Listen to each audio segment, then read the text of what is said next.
തീർച്ചയായും അതിനകത്ത് ഇതിൻ്റെ സാങ്കേതികവും മറ്റുമായ വിഷയങ്ങൾ തന്നെ വളരെ വളരെ വിശദമായി ശ്രീത്ത് പണിക്കർ ചൂണ്ടിക്കാട്ടി കഴിഞ്ഞു. പിന്നെ അത് ആവർത്തിക്കുന്നതിൽ ഇനി ഞാൻ വീണ്ടും ആവർത്തിക്കുന്ന അർത്ഥമില്ല. അതുകൊണ്ട് തന്നെ ഈ വിഷയത്തെ ഞാൻ ഇതിൻ്റെ രാഷ്ട്രീയമായ മറ്റൊരു വിഷയത്തിലേക്ക് കടക്കാനാണ്, അല്ലെങ്കിൽ വിശദീകരിക്കാനാണ് ഞാൻ സത്യത്തിൽ ശ്രമിക്കുന്നത്.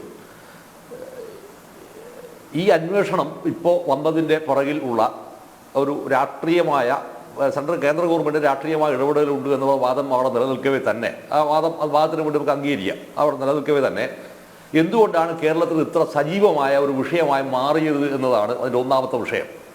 ആ വിഷയത്തിൻ്റെ കാരണം എന്ന് പറഞ്ഞാൽ കഴിഞ്ഞ 2 ദിവസങ്ങൾക്ക് മുൻപ് MT വാസുദേവൻ നായർ ഈ കത്തിജ്വലിക്കുന്ന സൂര്യനെ ഇരുത്തി, അല്ലെങ്കിൽ എന്താ പറയുക ദൈവത്തിനെ ഇരുത്തി അദ്ദേഹം നടത്തിയിട്ടുള്ള വളരെ ഗൗരവതരമായിട്ടൊരു വിമർശനം.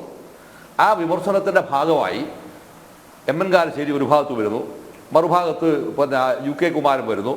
ഇനി ഇതിനനുബന്ധമായി മറ്റുള്ള ആളുകൾ ഇതേപോലുണ്ടായിരിക്കുന്ന വിമർശനങ്ങളുമായി, അധികാര കേന്ദ്രീകരണവുമായി ബന്ധപ്പെട്ട വിഷയങ്ങളുമായി കടന്നു വരാനിരിക്കവെയാണ് മുഖ്യമന്ത്രിയുടെ മകൾക്കെതിരായിട്ടുള്ള ഈ വിഷയം വരുന്നത്. അതുകൊണ്ട് തന്നെ ഇതിന് നേരത്തെ ഉണ്ടായിരിക്കുന്ന മാനങ്ങളിൽ നിന്ന് കുറെ കൂടി ഗൗരവപരമായിരിക്കുന്ന ആഴത്തിലേക്ക് ഈ സംഭവങ്ങൾ കടക്കുന്നു എന്നുള്ളതാണ് ഇതിൻ്റെ ഒന്നാമത്തെ വേർഷൻ.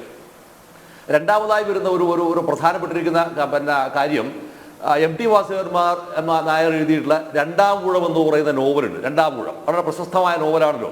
ഈ രണ്ടാം ഊഴം കേരളത്തിൽ ഇപ്പോൾ വീണ്ടും വളരെ പ്രസക്തമാവുന്നത് എങ്ങനെയാണെന്ന് പറഞ്ഞാൽ EM ശങ്കരൻ നമ്പൂതിരിപ്പാടിനെ വീണ്ടും ഓർമ്മിപ്പിച്ചുകൊണ്ടായിരുന്നു MTയുടെ പ്രസംഗത്തിൻ്റെ പ്രധാനപ്പെട്ടിരിക്കുന്ന ഭാഗങ്ങൾ വന്നത്. അപ്പോൾ യഥാർത്ഥത്തിൽ വന്നത് അന്വേഷണം രണ്ടാം ഊഴത്തിലേക്ക് കടക്കുകയും EMS രണ്ടാം ഊഴത്തിലേക്ക് വീണ്ടും വരികയും ചെയ്യുന്ന അതിവിചിത്രമായിരിക്കുന്ന ഒരു രാഷ്ട്രീയ ഭൂമികയാണ് MT വാസുദേവൻ നായരുടെ ആ ഒരു ഒറ്റ പ്രസംഗത്തിലൂടെ കേരളത്തിൽ ഓപ്പൺ ചെയ്യപ്പെട്ടത് എന്നതാണ്.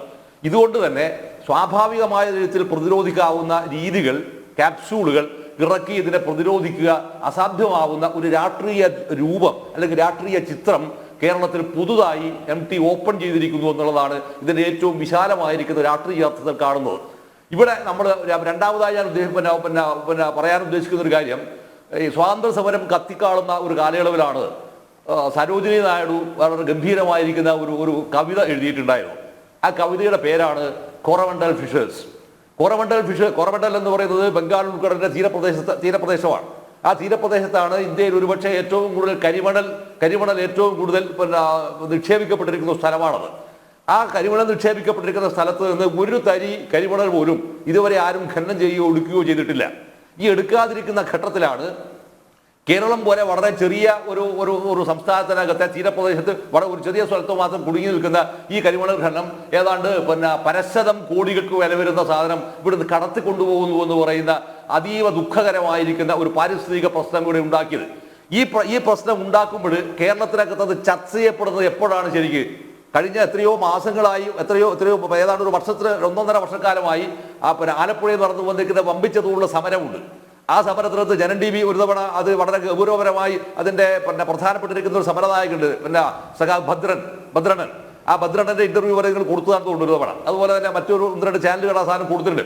ഈ വിഷയം ചർച്ചക്ക് വരുന്നുണ്ടെങ്കിൽ പോലും ഈ കരിമണൽ ഖനനത്തിൻ്റെതായിരിക്കുന്ന വ്യാപകമായ തീവട്ടിക്കൊള്ള നടക്കുന്നു എന്ന വിമർശനം ഉയർന്നു വരുന്ന ഘട്ടത്തിലും കൂടിയാണ് ഈ കരിമണൽ ഖനനത്തിന്റെ കമ്പനിക്കാരിൽ നിന്ന് ആര് കാശ് വാങ്ങിച്ചു എന്ന് ആരോപണം വരുന്നത്. മുഖ്യമന്ത്രിയുടെ മകൾ കാശ് വാങ്ങിച്ചു എന്നുള്ള ആരോപണം വരുന്നത്, കാശ് വാങ്ങിച്ചു അവർക്ക് കൊടുത്തു എന്ന് പറയുന്ന ആരോപണം വരുന്നത്. അപ്പൊ ഇതിനർത്ഥം എന്ത് എന്നുള്ളതാണ് ചോദ്യം.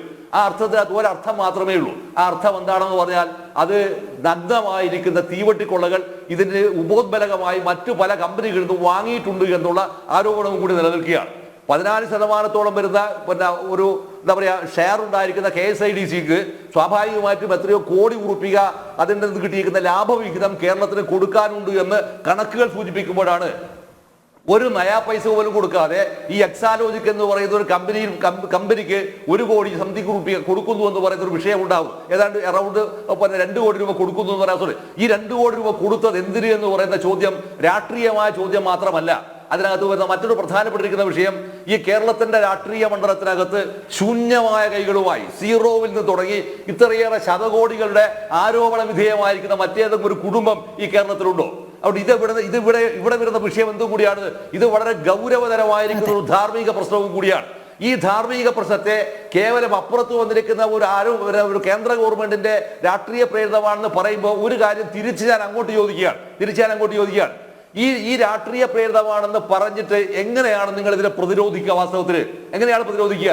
ഇപ്പൊ ഇതിനകത്ത് ഇവർക്ക് നേരത്തെ ഈ വിശ്വവിഡ്ഢിത്തരങ്ങൾ മുഴുവൻ തന്നെ വിളിച്ചു പറയുന്നതിന്റെ ചാമ്പ്യന്മാരായിരിക്കുന്ന ഇടതുമുന്നണിയുടെ CPM നേതാക്കന്മാരുടെ ഒരു കമാകമായ അക്ഷരം മിണ്ടിയോ? ഇപ്പോ മിണ്ടുന്നത് എന്താ? ഒറ്റ താൻ മാത്രമാണ് ഇത് കേന്ദ്ര ഗവൺമെന്റ് പടച്ചു വിട്ടിരിക്കുന്ന സംഭവം മാത്രമാണ് എന്നാണ്. ഇങ്ങനെ കേന്ദ്ര ഗവൺമെന്റ് പടച്ചു വിട്ടു എന്ന് പറയുന്ന സംഭവത്തിലേക്ക് മാത്രമാക്കി ഇതിനെ ചുരുക്കി കാണിക്കുമ്പോൾ യഥാർത്ഥം സംഭവിക്കുന്നത് എന്താണ്?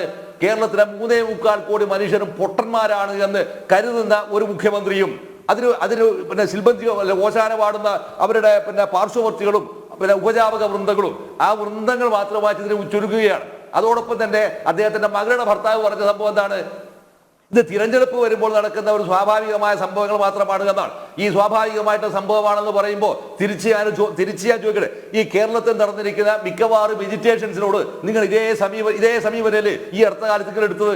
ഏത് വിഷയത്തെയും അതിന്റെ ഗൗരവതരമായിരിക്കുന്ന രാഷ്ട്രീയ മൂല്യത്തിൽ നിന്ന് ചോർത്തിക്കളയുകയും അതിന് പകരം എന്തായിരിക്കുക മറുപക്ഷത്തേക്ക് നിർത്തുകയും ചെയ്യുക. പക്ഷേ ഇതിനകത്ത് ഒരു കാര്യം വളരെ ഖണ്ഡിതമായി പറയാൻ ഞാൻ ഈ സമയം ഉപയോഗിക്കുകയാണ്. സെൻട്രൽ ഗവൺമെന്റിന്റെ കമ്പനികാര്യ വകുപ്പ് ഈ അന്വേഷണം നടത്തുമ്പോൾ ഈ അന്വേഷണം ഫലപ്രാപ്തിയിലെത്താതിരിക്കുന്ന ഒരു ചിത്രം ഉണ്ടാവുകയാണ് എങ്കിൽ അത് സ്വാഭാവികമായി ഉണ്ടാവാൻ പോകുന്നത് വലിയ രാഷ്ട്രീയമായിരിക്കുന്ന തിരിച്ചടികളായിരിക്കും. ഈ തിരിച്ചടികൾ ഉണ്ടാവുമെന്നുള്ള രാഷ്ട്രീയ ബോധത്തോടു കൂടി തന്നെ ഇത് ഗൗരവതരമായി അന്വേഷിക്കുകയും ഇതിനകത്തുള്ള കുറ്റക്കാർക്കെതിരെ നടപടികൾ ഉണ്ടാക്കുകയും ചെയ്യേണ്ടത് വാസ്തവത്തിൽ ഈ കേന്ദ്ര അന്വേഷണ സംഘത്തിന്റെ ചരിത്രപരമായ ഉത്തരവാദിത്വമാണ്. ഈ ചരിത്രപരമായ ഉത്തരവാദിത്വം അവർ നിറവേറ്റുന്നുണ്ട് എങ്കിൽ കേരളത്തിന്റെ രാഷ്ട്രീയ മണ്ഡലത്തിനകത്ത് ഗംഭീരമായി നടക്കുന്ന ഒരു ശുദ്ധികലശത്തിന്റെ ഏറ്റവും ധീരവും സമ്മോഹരവുമായിരിക്കുന്ന ഒരു ആരംഭം കുറിക്കലായിരിക്കും ഈ അന്വേഷണമെന്നാണ് അതിന്റെ പ്രാഥമികമായി എനിക്ക് സൂചിപ്പിക്കാനുള്ളത്. അതെ, തീർച്ചയായും.